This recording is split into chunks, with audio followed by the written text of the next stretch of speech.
Ladies and gentlemen, the President of the United States, accompanied by Vice President Pence.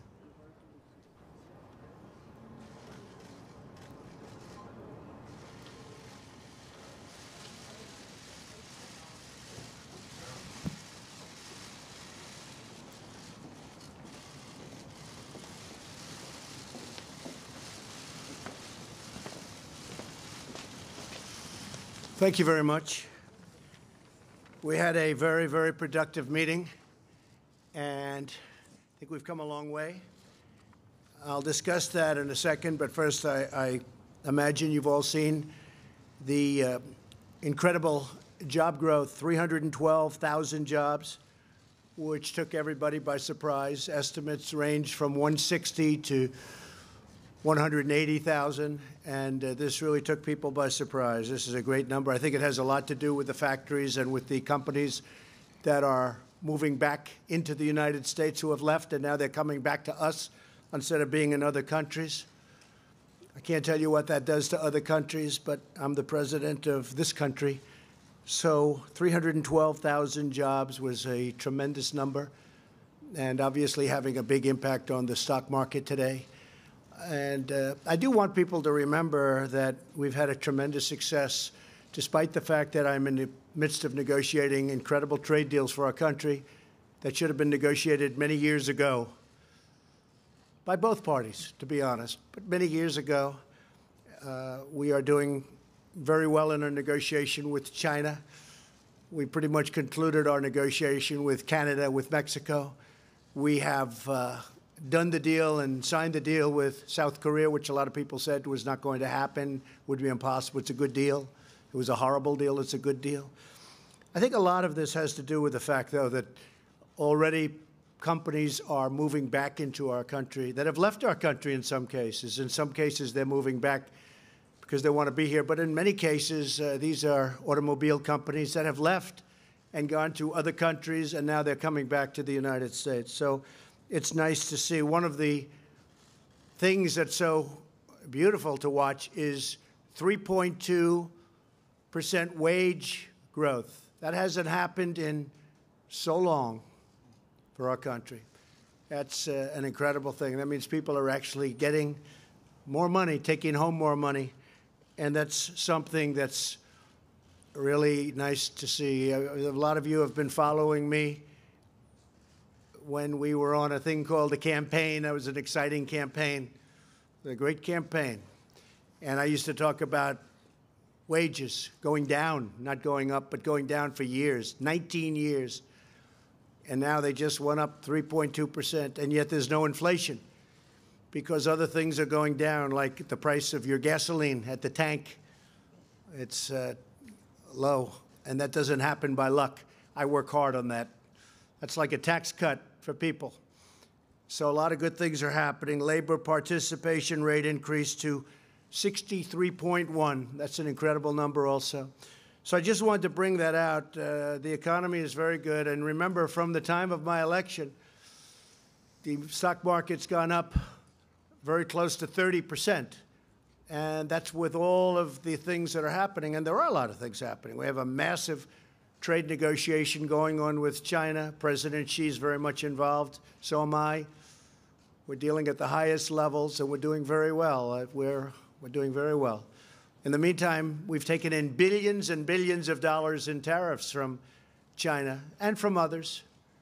Our steel industry's come roaring back, and that makes me very happy. I think we'll have to build a steel wall as opposed to a concrete wall, because we have steel companies again. There's something awfully nice about that sound. So we had a productive meeting today with Speaker Pelosi and Senator Schumer. I thought it was really a very, very good meeting. We're all on the same path in terms of wanting to get government open.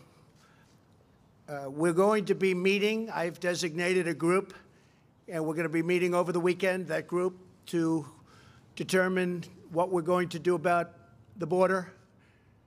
Really, I want to thank a lot of the Border Patrol people and ICE people who came up yesterday. They had a tremendous impact on I think a lot of Democrats, frankly, but a lot of people, because they were able to lay out exactly what the problem is. And one of the problems described to me as an example, your ports of entry. We're going to agree with Chuck and Nancy and Steny and Dick Durbin was there. We're going to agree that, and we want to, make the ports bigger, more powerful, able to handle more traffic, have very, very powerful drug equipment there. So they make very good stuff now. We don't have it because of budgets and other reasons, but we're going to make our ports of entry very powerful, very strong. We're going to have the best drug-finding equipment anywhere in the world. They make it much better today than they made it even 2 years ago. And I explained to him the problem is, though, we can have a wonderful port of entry, but you have 2,000 miles of border between the United States and Mexico. And if you take a look and you see, like we do, through certain technology, including cameras in airplanes, not just drones, you'll see vast numbers of vehicles driving through the desert and entering where you don't have a very powerful fence or a wall. That happened this week, where a wonderful young police officer, I spoke to his wife yesterday, where he was shot, viciously shot, for simply stopping a person that came over the border illegally. Got shot, killed, and took the most beautiful picture just hours before, a Christmas picture. We don't want that happening. But I was explained to, and I explained to people, because it's really common sense. So you have ports of entry, and we have great security at the ports of entry. And then you may have fencing or walls up and down, left and right, east and west, but they stop because we don't have proper border security. These people have vehicles, and they drive to the right. They're not going through where we have great Border Patrol officers and ICE officers and military now. I tell you, the military has done a fantastic job. They don't stop. They go right to the easiest part and the weakest part, sometimes out in desert, but you have miles and miles and miles of unprotected area. And you can see where they drive over. You even have people walking that trek, and that's a very dangerous trek. And they bring children, or even worse, they use children. You know, children are the biggest beneficiaries of what we want to do. Children are hurt more than anybody else. These coyotes, what they do with children, all because we have open borders, because they think they can get away with it. They don't come in through the port where we have a lot of protection. They come in through empty areas, vast spaces, empty areas. Just like this terrible person came in when he shot Officer Singh. They come in through these vast open areas. You don't even have a sign saying Mexico, U.S. There's no sign designating you have just entered the United States, just open space. And I explained that to the meeting today with Nancy Pelosi, Chuck Schumer, and a lot of other people at the meeting. And I said, one of the things that happens there is human traffickers. Maybe that's the worst of all, where you'll have traffickers having 3 and 4 women with tape on their mouths and tied up, sitting in the back of a van or a car, and they'll drive that van or the car not through a port of entry where we have very talented people that look for every little morsel of drugs or even people or whatever they're looking for. They're not going to go there. They get off the road, and they drive out into the desert, and they come on, they make a left turn. Usually it's a left, not a right. Most of them come out because in San Diego and in areas of California, we just finished brand new walls, beautiful walls, steel walls. And they wanted them badly. They were asking us. That's why we did it there. I said, let's not do it in California. California always complains through their great governors. They're always complaining. I said, let's not do it. Let the governor ask us. But we did it anyway because they really needed it. They were having tremendous problems. So we built a brand new wall in San Diego, and it's working really well. You should go and look at it. It's amazing. It's incredible how well it works. But these coyotes and these human traffickers, They make a right turn before they get to the port of entry. They go as far as the wall is or as far as the barricade is, and then they make a left, welcome to the United States, and what they do with usually the women, sometimes children, that they're trafficking with and in, you don't want to know about. So the only way you're going to stop that is by having a solid steel structure or concrete structure, whether it's a wall or some form of very powerful steel. Now, the steel is actually more expensive than the concrete, but I think we're probably talking about steel because I really feel the other side feels better about it, and I can understand what they're saying. It is more expensive. We mentioned the price, that we want $5.6 billion, very strongly, because numbers are thrown around, 1.6, 2.1, 2.5. This is national security we're talking about. We're not talking about games. We're talking about national security. This should have been done by all of the presidents that preceded me, and they all know it. Some of them have told me that we should have done it. So we're not playing games. We have to do it. And just remember, human traffickers. Remember drugs. The drugs are pouring into this country. They don't go through the ports of entry. When they do, they sometimes get caught. When we finish, and the Democrats do want this, they want ports of entry strengthened, and I want to do that too. In fact, we have it down. It's about $400 million, and we can have the best equipment in the world. Now what they'll do, if we have the protection and we have strong ports of entry with this incredible drug-finding equipment, I don't know what they're going to do, because they're not coming in through past the steel gates or the steel walls or the concrete walls, depending on what's happening, because we are meeting this weekend. We have a group. I've set up a group. They are going to tell us who their group of experts and probably people in the Senate and congressmen and women are going to come. And we have 3. I said, give us 3. Then I said, you know what? Send over 9 or 6 or 3 or 2. Doesn't matter. Send over whoever you want. But it's common sense. So now when they make that turn, they make it, and now all of a sudden they can't go any further, and they have to go back. And that's going to stop the caravans for 2 reasons. Number one, they're not going to be able to get through. But when they realize they can't get through, what's going to happen? They're not going to form, and they're not going to try and come up.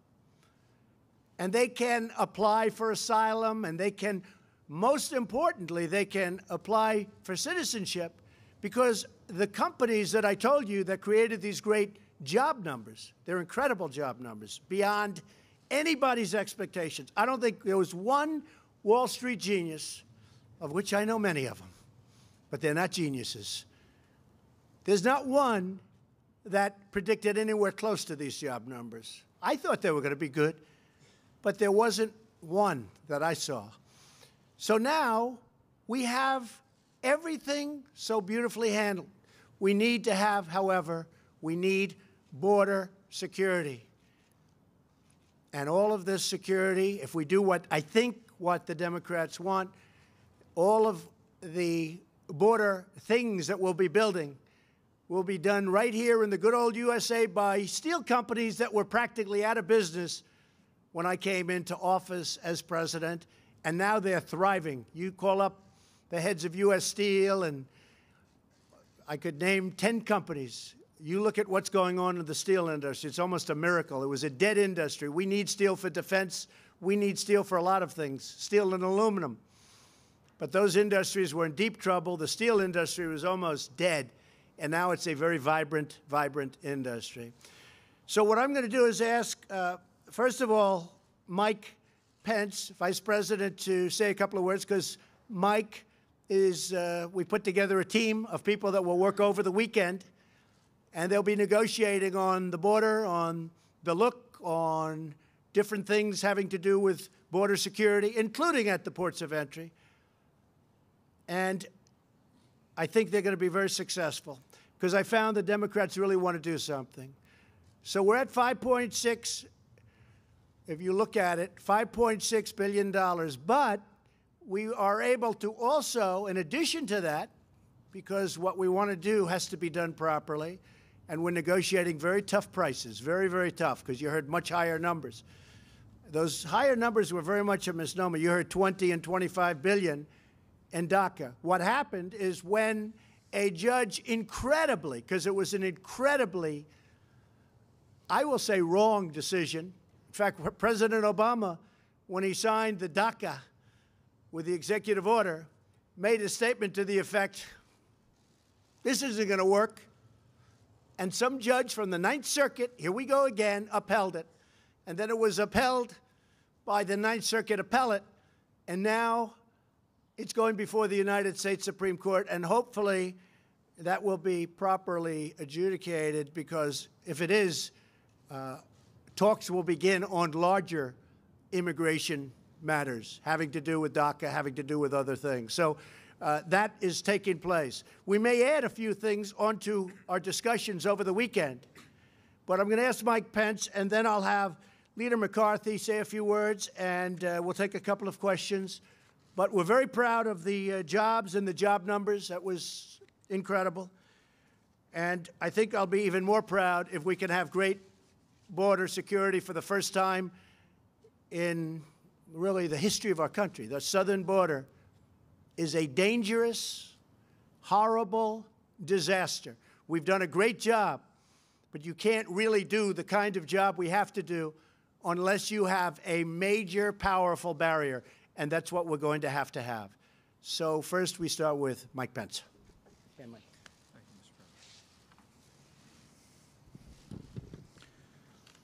Thank you, Mr. President. We are nearly 2 weeks into a government shutdown, but our nation is also in the midst of a crisis on our southern border. And today, President Trump convened for the second time this week Republican and Democrat leaders from the Congress to address both issues. And we are truly grateful for the candid and constructive dialogue that took place today here at the White House with Speaker Pelosi and Leader Schumer, with our Republican Senate leadership as well. And we look forward to continued dialogue over the course of this weekend. Make no mistake about it, we are in the midst of a crisis at our southern border. Every day, nearly 2,000 people are apprehended or stopped attempting to come into our country that have no lawful claim to be here. Last year alone, 17,000 individuals with previous criminal records were apprehended attempting to come across our southern border. Every day, all across this country, in a single week, 300 Americans lose their lives to the scourge of heroin addiction. 90% of the heroin in this country flows through our southern border. And the human trafficking that the President just described so compellingly. Last month alone, 20,000 minors were brought alone across our border, were interdicted by Border Patrol personnel. You heard the President's passion today here at the podium. And we all, Leader McCarthy and all of the leaders gathered in the Situation Room today, heard the President's passion for the better part of 2 hours. Not just to address a government shutdown, but to address border security and this crisis at our southern border. And today, President Trump provided the kind of leadership that the American people expect in such a moment. He made it clear that we are committed to achieving border security as we resolve this budget impasse. He made it clear that we are going to build a wall on our southern border. As I said, the conversations were constructive and substantive, and at the close of the meeting, the President directed me and Jared Kushner and Secretary Nielsen to meet with top-level staff of Democrat and Republican leadership in the House and Senate over the course of this weekend and see if we could build on the common ground that we identified in the discussions today. Our aim will be to find a solution not just simply to end the government shutdown, to provide funding to end the crisis at our southern border, to achieve real border security, and to build a wall on our southern border. And Mr. President, I promise you, as you promised the Republican and Democrat leaderships today, that we will work earnestly over the weekend. We will work in good faith. The American people deserve nothing less, and we enter this weekend and these discussions hopeful.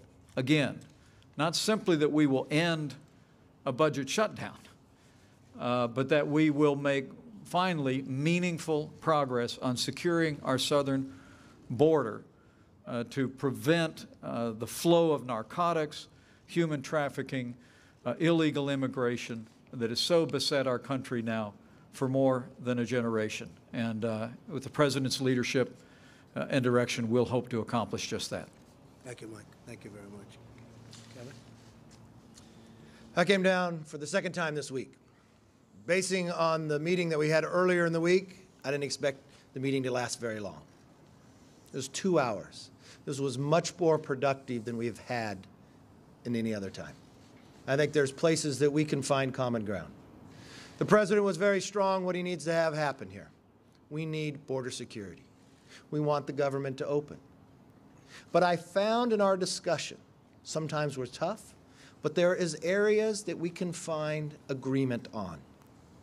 That's when the President interjected, that he actually thought what would be best, that he would designate 3 individuals, with the Vice President being the lead, that work through the weekend, build on this progress, and that each leader would also send. The President was very kind to the Speaker. I think you said she could bring twice as many, right? If need be. 5 times as many.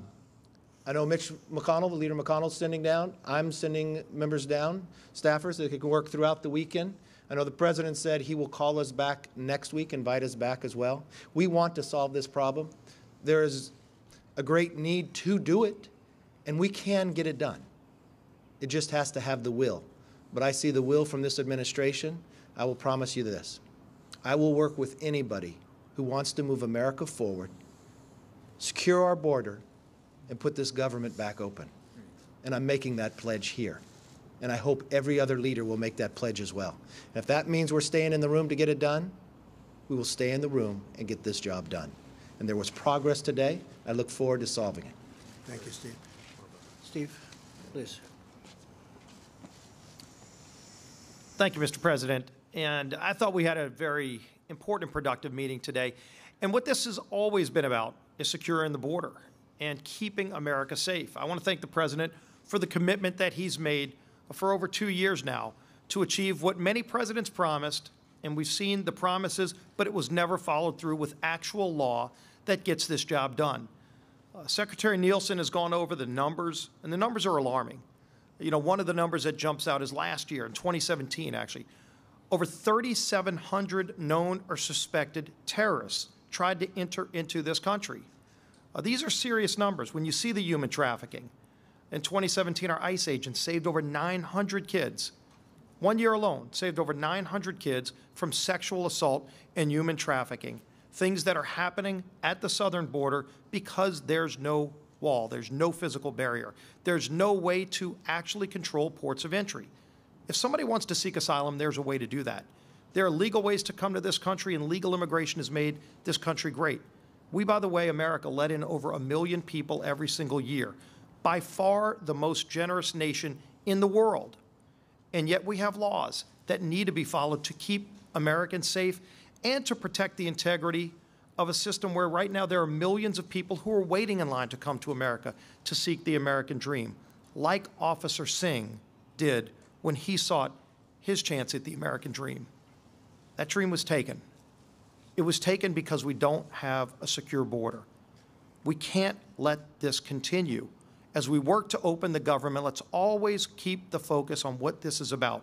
It's about securing this country. The Secretary of Homeland Security has made it clear what it's going to take to secure our border. President Trump is following through on that commitment to keep America safe. And hopefully, as we work through the weekend, we can get a resolution that achieves all of those objectives. Thank you very much, Steve. Thank you.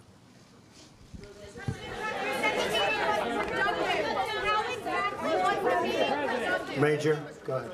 Sure. Mr. President, Senator Schumer came out and said that the meeting from his point of view and Speaker Pelosi's was contentious. He also said, you said in the meeting, this is him quoting you, I just want to check, that the shutdown could go on for months or even a year or longer. Did you say that? And I did. Is that your assessment of where we are? That. Absolutely, I said that. I don't think it will, but I am prepared, and I think I can speak for Republicans in the House and Republicans in the Senate. They feel very strongly about having a safe country, having a border that makes sense. Without borders, I've said it many times, we don't have a country. I hope it doesn't go on even beyond a few more days. It really could open very quickly. I told them that bring who you want. We have 3 people. You can ideally bring 3, but you can bring 6, you can bring 9, you can bring 12. And they're going to be working over the weekend.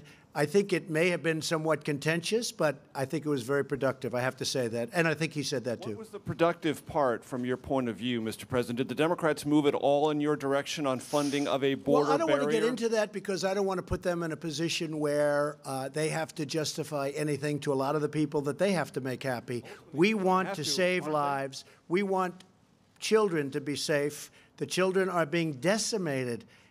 And I'm not talking about necessarily children in our country. I'm talking about wonderful children that are coming up from other places, whether it's Honduras or Guatemala or El Salvador or Mexico or other places. And we have to take care of those children also. We can't let them die on the way up.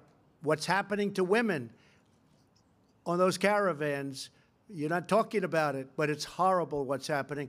If they know it's not going to take place because they can't get through because we have a great border wall or fence or barrier, they're not going to come up and you're not going to have the problem. At the same time, they can apply to come into our country legally like so many people have done.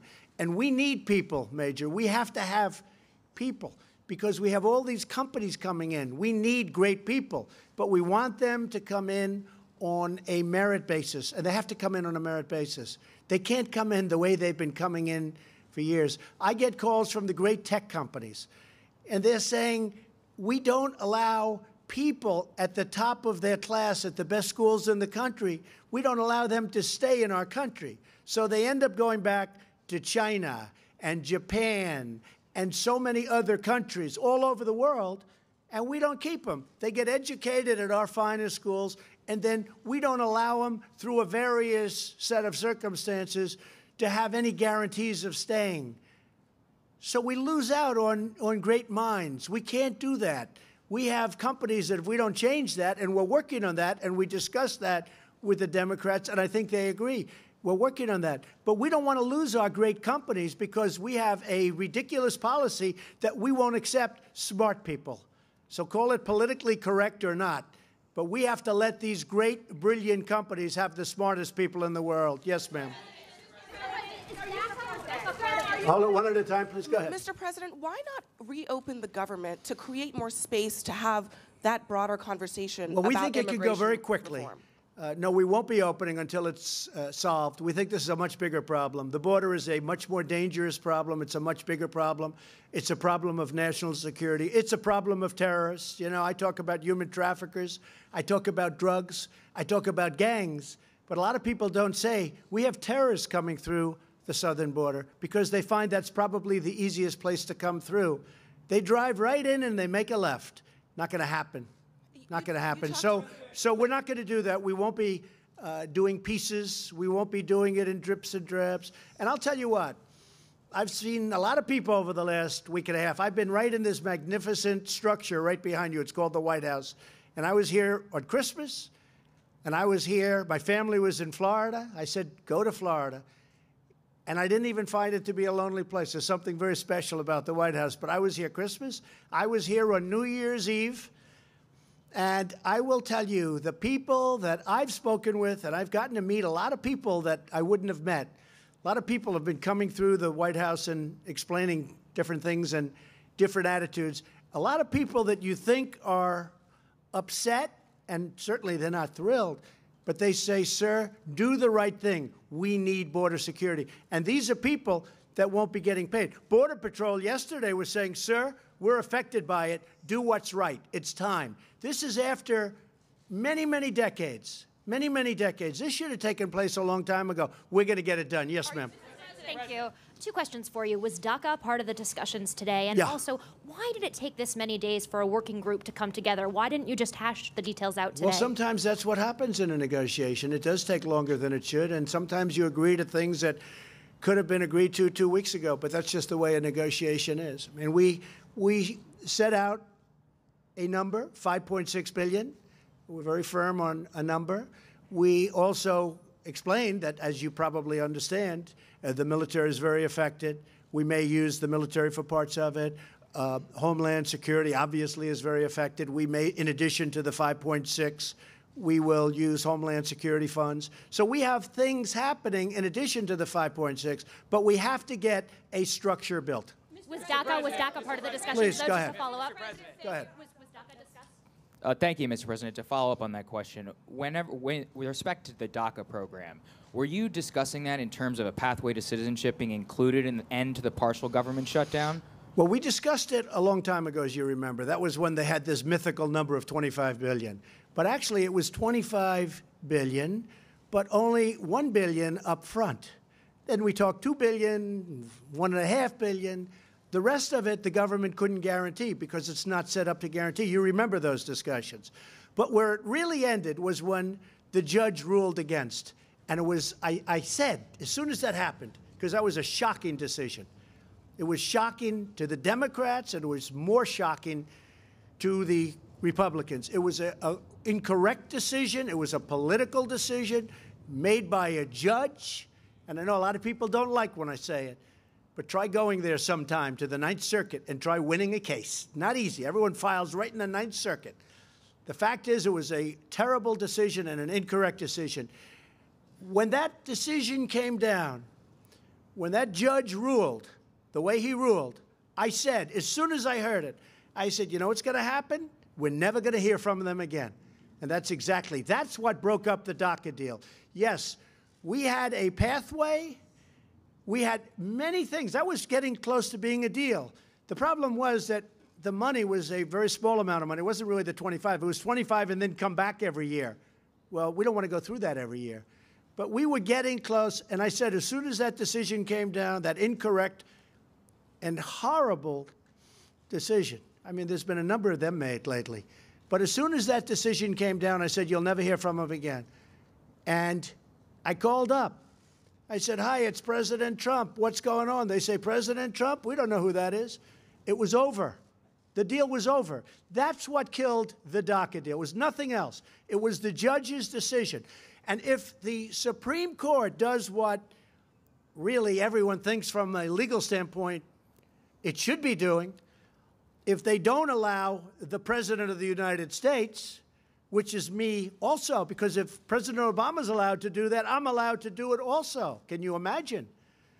If the Supreme Court overrules that wrong executive order, we'll have a deal very quickly on DACA and other things. And the Democrats want that, and so do we. But once he ruled that way, it was something you couldn't really negotiate. Yes, Haley? Thank you, sir. Mr. President, two questions for you. Are you still proud to own this shutdown? Well, you know, I appreciate the way you say that, but I'm very proud of doing what I'm doing. I don't call it a shutdown. I call it doing what you have to do for the benefit and for the safety of our country.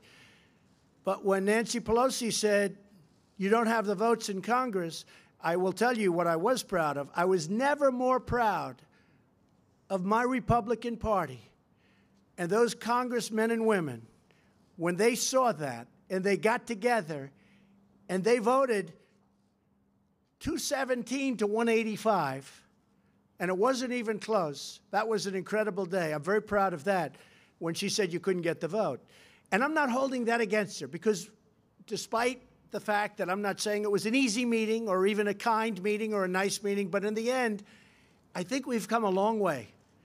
And we're going to be working very hard over the weekend, and we'll see if we can do something. So you can call it whatever you want. You can call it the Schumer or the Pelosi or the Trump shutdown. Doesn't make any difference to me. Just words. Mr. President, my second question, sir, on federal workers, sir. Mr. President, my second question on federal workers, sir. Yeah, just 1 second. Just 1 second, please. Please. Go ahead. It may be the same question. Thank you, Mr. President.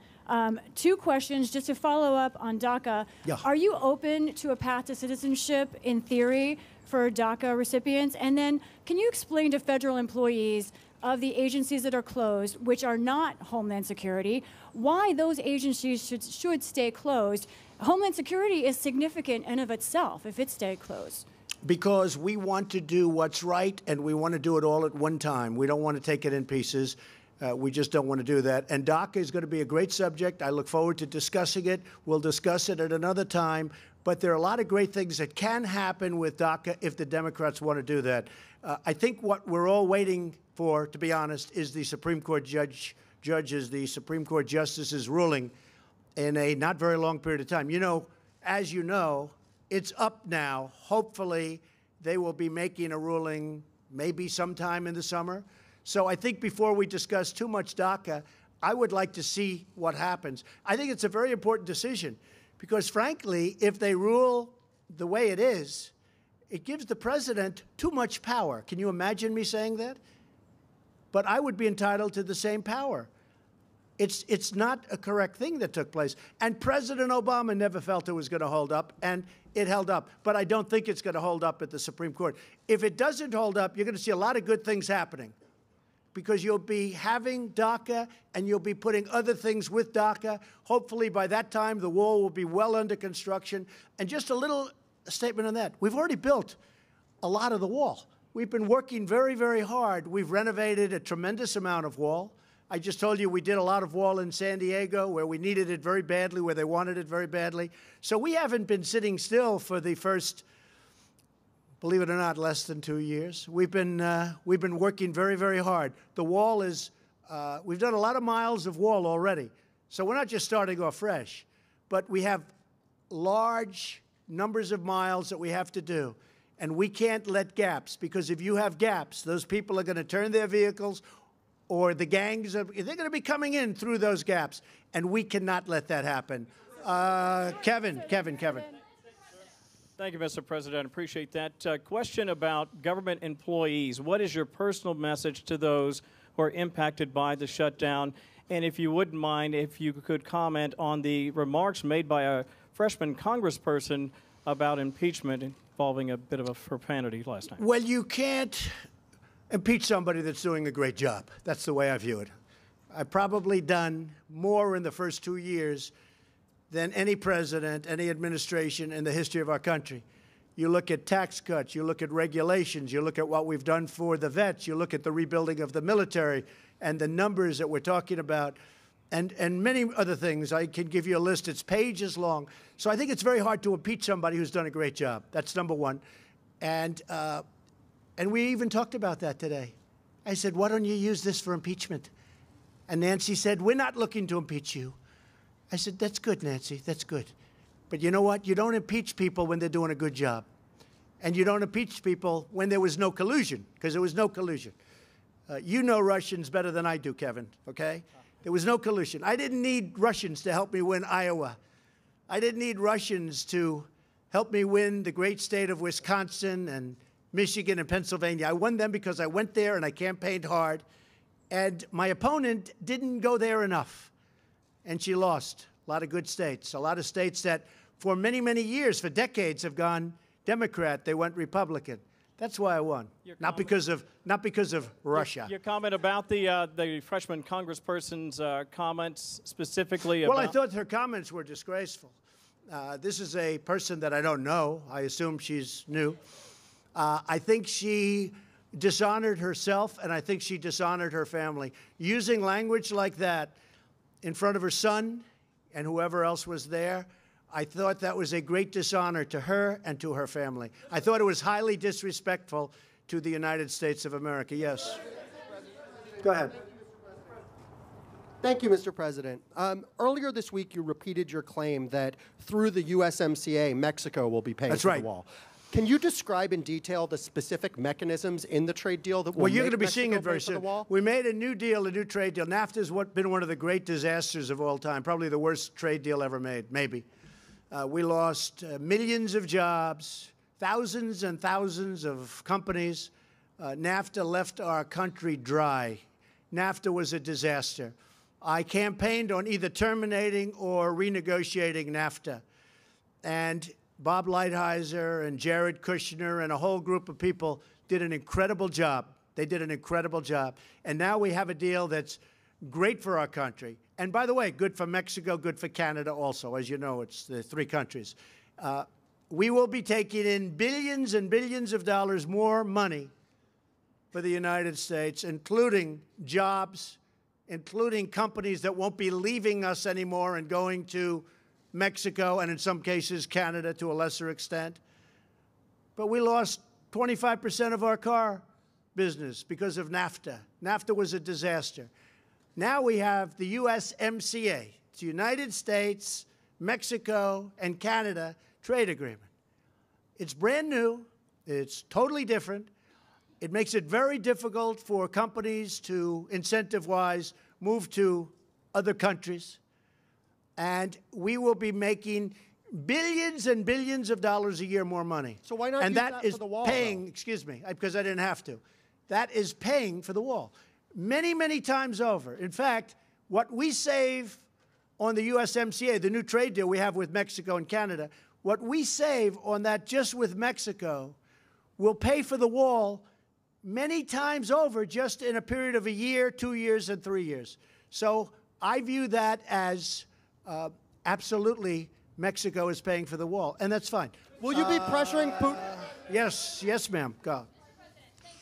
You ran your campaign promising supporters that Mexico is going to pay for the wall and that the wall was going to be made of concrete. You just said earlier that the wall could be made of steel, and right now our government is shut down over a demand from your administration that the American taxpayer pay for the wall. So how can you say you're not failing on that promise to your supporters? Very nice question, so beautifully asked, even though I just answered it. You didn't Look, answer. let me The just tell you, USMCA has not even passed Congress excuse me, yet, are you sir. ready? Are you ready? I just told you that we just made a trade deal, and we will take in billions and billions of dollars, far more than the cost of the wall. The wall is peanuts compared to what the value of this trade deal is to the United States. As far as concrete, I said I was going to build a wall. I never said, I'm going to build a concrete. I said I'm going to build a wall. You said concrete. Just so you don't, because I know you're not into the construction business, you don't understand something. We now have a great steel business that's rebuilt in the United States. Steel is stronger than concrete. If I build this wall or fence or anything the Democrats need to call it, because I'm not into names, I'm into production. I'm into something that works. If I build a steel wall rather than a concrete wall, it will actually be stronger than a concrete. Steel is stronger than concrete, okay? In case you could check it out. Listen, if I build a wall and the wall is made out of steel instead of concrete, I think people will like that. And here's the other good thing. I'll have it done by the United States Steel Corporation, by companies in our country that are now powerful, great companies again. And they become powerful over the last 2 years because of me and because of our trade policies. So if I have a steel wall, or you could call it a steel fence, but it'll be more powerful than any of the concrete walls that we're talking about. It's possible that it will look better. And one of the things, I think you have seen this, that's very important for us, very, very important, in speaking to Border Patrol, ICE, and actually local law enforcement, and even military, they want to be able to see through it. You can't really see through a concrete wall. They want to be able to see who's on the other side of the wall. Because if they're here and you have about a 12-inch concrete wall and you have people on the other side, but you can't see what's over there, it's very dangerous. They want to be able to see through the wall. A see-through wall made out of steel is far stronger than a concrete wall. So I'm very happy with it. I think, I'm not sure, but I think that's what the Democrats prefer. And if it can get them there, I'm okay. It actually will be a more powerful wall, and it will be a more beautiful wall than having a concrete wall. So if the new trade deal, Mr. President, Jeff, Mr. Jeff, President, go ahead. if the new trade deal is going to pay Mr. President, go ahead. Go ahead, Jeff. You mentioned China, sir, in your remarks. Are you concerned about the words and the actions of Apple this week with regard to revenue? And can you tell us what sort of progress you meant when you were referring to trade talks with China? Well, I think we're doing very well. China's paying us tremendous tariffs. We're getting billions and billions of dollars of money pouring into the Treasury of the United States, which in history we've never gotten from China, as you know. It's been very unfair. I had a fantastic meeting with President Xi, who I both like and respect. One of the things that came out of that meeting was fentanyl. As you know, almost all of it comes from China. And he's going to now criminalize the making of fentanyl. And unlike our country, they have unbelievably strong prohibitions about drugs. It was not on their list. They view it as I guess, as some kind of a commercial product. Now they view it as something that's very dangerous. They're going to be changing their laws to make fentanyl a criminal process if you're making fentanyl. If they do that, you know what their ultimate is. It's called the death penalty. I think that could have a tremendous, and I thanked President Xi very much. It was the first question I said to him when we started the trade talks in Argentina. This was a meeting that was supposed to last for about 45 minutes, and it ended up being almost 4 hours. Some of you were there. It was a great meeting. We'll see what happens. You never know with a deal. But I will tell you, China is not doing well now, and it puts us in a very strong position. We are doing very well. But we're taking in billions and billions of dollars, and I hope we're going to make a deal with China. And if we don't, they're paying us tens of billions of dollars worth of tariffs. Not the worst thing in the world. But I think we will make a deal with China. I really think they want to. I think they sort of have to. And I think we're going to have a great relationship. I think that President Xi and myself have a great relationship. Also, North Korea. We're doing very well with North Korea. And that's based on relationship also. Yeah. Mr. President, go ahead. One more quick one. Just go ahead. To follow up, sir. Apple issued a revenue warning this week, which led its stock to go down and the rest of the stock market to go down as well. Are you concerned about that? No, I'm not. I mean, look, they've gone up a lot. You know, they've gone up hundreds of % since I'm president. Apple was at a number that was incredible, and they're going to be fine. Apple is a great company, but that's not my look. I have to worry about our country. Don't forget this. Apple makes their product in China. I told Tim Cook, who's a friend of mine, who I like a lot, make your product in the United States. Build those big, beautiful plants that go on for miles, it seems. Build those plants in the United States. I like that even better. Apple makes its product in China. China is the biggest beneficiary of Apple, more than us, because they build their product mostly in China. But now he's investing $350 billion because of what we did with taxes and the incentives that we created in the United States. He's going to build a campus and lots of other places. So my focus is the United States. I want to get those companies to come back, like so many are doing, into the United States. I want Apple to make their iPhones and all of the great things that they make in the United States, and that'll take place. Thank you, Mr. Please, go ahead. Thank you, Mr. President. I want to ask you two questions. One, as you talk about the wall, eminent domain. Yeah. Many of those who own property on the southern border will lose their property because of this. And once this happens, they say that they could go to court with you for years. It could take years. Then also, what is a safety net for federal workers? You're saying months and possibly a year for this shutdown. Do you have in mind a safety net for those who need their checks, those who need SSI, those who need Medicaid, what have you? Well, the safety net is going to be having a strong border because we're going to be safe. I'm not talking about economically, but ultimately economically. I really believe that these people, many of the people that we're talking about, many of the people you're discussing, I really believe that they agree with what we're doing. And we can have this, April, we can have this fixed very quickly. This can happen by early next week.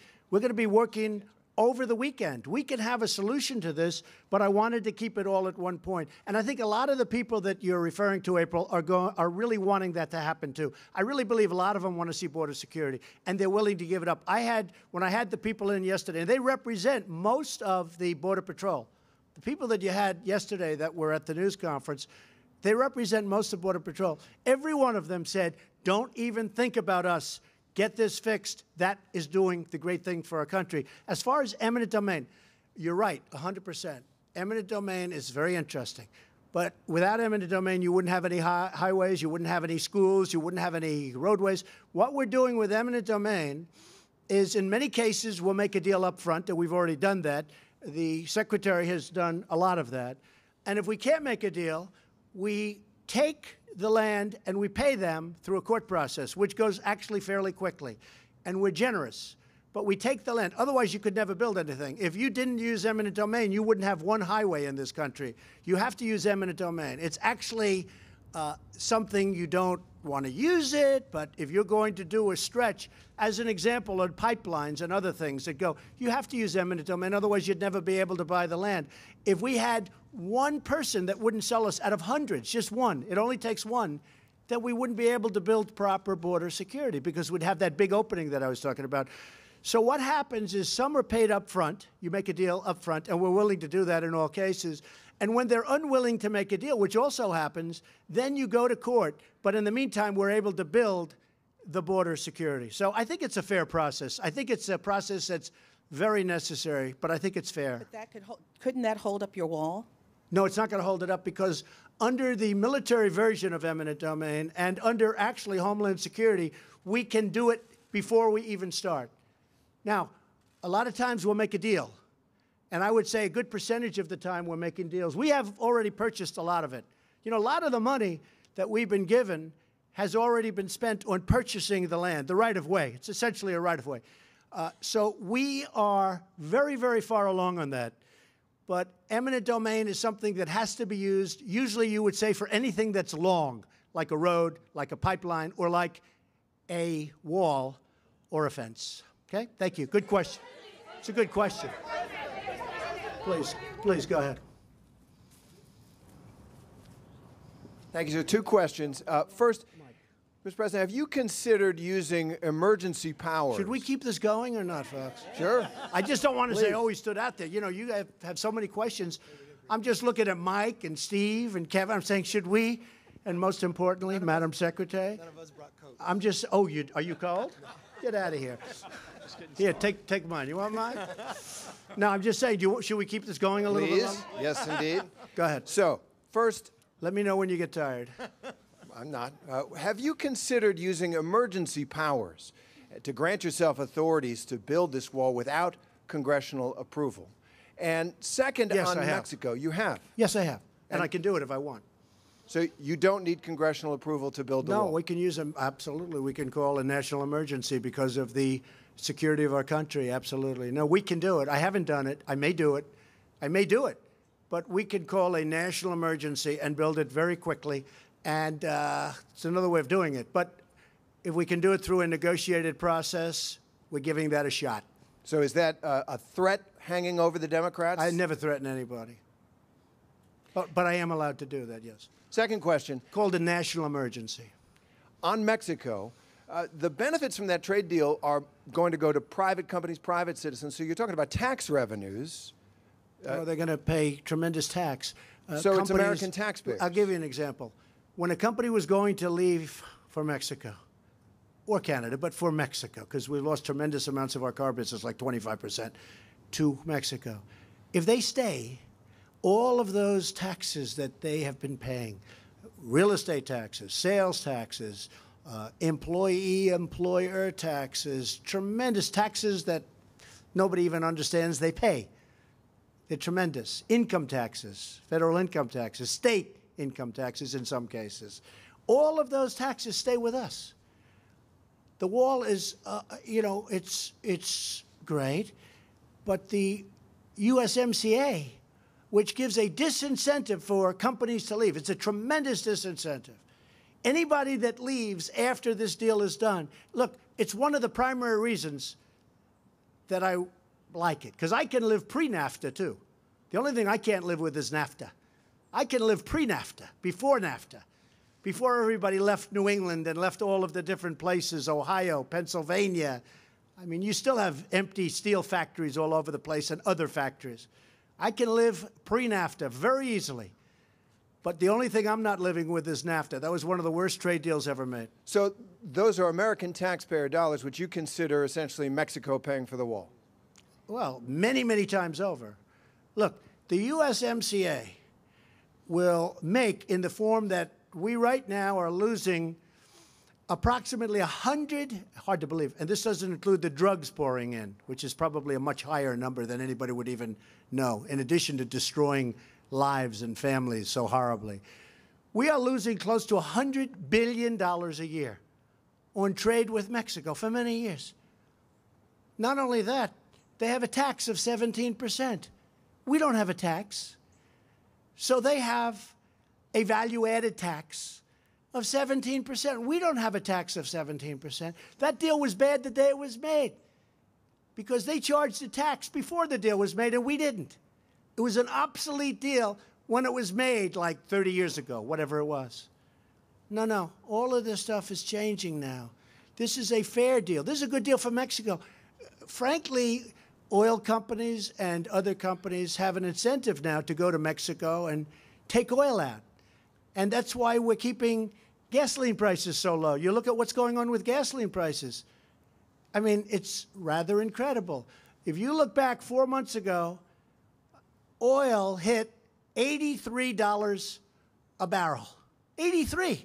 It was heading to 100, and then it could have gone to 125. You want to see problems? Let that happen. After I made some phone calls to OPEC and the OPEC nations, which is essentially a monopoly, all of a sudden it started coming down. I'm very happy with what's happened, and I'm very happy that people are paying a lot less in many cases than $2 a gallon for gasoline. You look at what's happening. Everyone's talking about it. Didn't happen by luck. It happened through talent. Go ahead. If this shutdown, sir, does last, since you said you'd come back for that second question, months or years, I want to understand how you expect federal workers to last that long without getting a paycheck, specifically since your cabinet members, I don't think it will. I'm prepared. Sir, your cabinet members are set to get raises tomorrow. How is that fair? We'll have to talk to the cabinet members then, okay? I'm sure they don't even know that. Will you ask them to give that money back? Let me just tell you this. It's very important that we have great border security. I think it's going to be over with sooner than people think. But I will do whatever we have to do. If we have to stay out for a very long period of time, we're going to do that. And many of those people, maybe even most of those people, that really have not been and will not be getting their money in at this moment, those people, in many cases, are the biggest fan of what we're doing. How do you know that, sir? All right, do you have evidence to please, support Major, that? go ahead. Follow up on that, Mr. President. The $10,000 raise that your cabinet members and senior administration officials are due to receive starting tomorrow, will you ask them not to accept that, at least during the shutdown itself? Well, I might consider that. You know, that's something I may consider. That's a very good question. Okay, who else is out there? Mike, who do you see out there that's always been very fair to us? Is there a commitment? Are you committing to that, Mr. President? Mr. President, are you committing to that? Go ahead. Yeah, good. Go ahead. Go ahead. Thank you. No, that's right. No. Right? All right. Thank you, Mr. Vice President. Mike likes you. Yeah.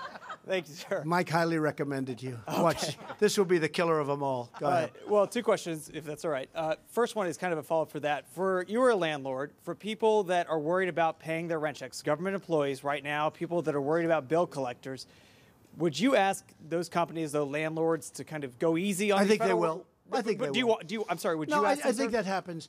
You know, hey, I've been a landlord for a long time. I've been in the real estate business for a long time. When you see there are problems out there, difficulties out there, you know, the people are all good for the money. They work with people. They work with people. So you would encourage landlords? Sure. I would encourage them to be nice and easy. We have a bigger subject that we're doing. It's called the security of our nation, including terrorism, please. Okay. If you don't mind, one more question, sir. But if you don't mind, please. Go ahead. Okay, thank you, sir. Go ahead. No, come on. Okay, sir, excuse me. Thank you, Mr. President. Thank you. I had a question about the terrorism. I wanted to ask, who are these individuals who are being captured terrorists? Are they people on the watch list? Are they from travel banned countries? A second question I wanted to ask, why is Senator Mitch McConnell not here? Why was he not invited? Oh, he's been great. He's been really fantastic. Mitch McConnell, first of all, he was here. He was with us for hours at the meeting. Why is he not here in the Rose Garden? Because he's running right now? the Senate. I mean, Mitch McConnell has been fantastic. He has been really great. He's right at the top of everything that we're doing, and he's really been fantastic. Kirsten, do you want to answer that question about the terrorists, please? Sure. So obviously I can't get into classified information, but what we do know is we've stopped, CBP has stopped over 3,000 what we call special interest aliens trying to come into the country on the southern border. Those are aliens who the intel community has identified are of concern. They either have travel patterns that are identified as terrorist travel patterns, or they have known or suspected ties to terrorism. So we have 3,000 that we know about. I think what the president continues to make clear is it's our sovereign duty to know who comes into our country. Without any kind of a structure and without changing the laws, we have no way to know the identity of every person that walks across the unsecured border. So the ones we know about, we can give you 3,000, but I'm sure we can give you, we'll look to see what else we can give you on class.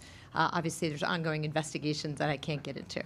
Mr. President. So I think that we can say with surety, I think it was a great meeting. We'll see what happens. It may get solved. It may not get solved. You now know the number. You now know what we're willing to do. And if we have to do it, we'll do it. And again, we're going to be, I believe, very productive over the weekend. We have a very talented group. They have a very talented group of people, so I understand. And I think some tremendous things will happen. And I really believe the biggest beneficiaries of what we're doing are children, are women, are workers. And a lot of these people that really do benefit are not only the people in our country, but the people that travel up trying to get into a country that they think they're going to get into and they can't. And they get sick, and there's tremendous damage done to them and their families. These are all tremendous beneficiaries of what we're doing. So this really does have a higher purpose than next week's pay. And the people that won't get next week's pay or the following week's pay, I think if you ever really looked at those people, I think they'd say, Mr. President, keep going. This is far more important. I want to thank you all, and we'll see you soon. They'll be working very hard over the weekend. Thank you very much. Thank you.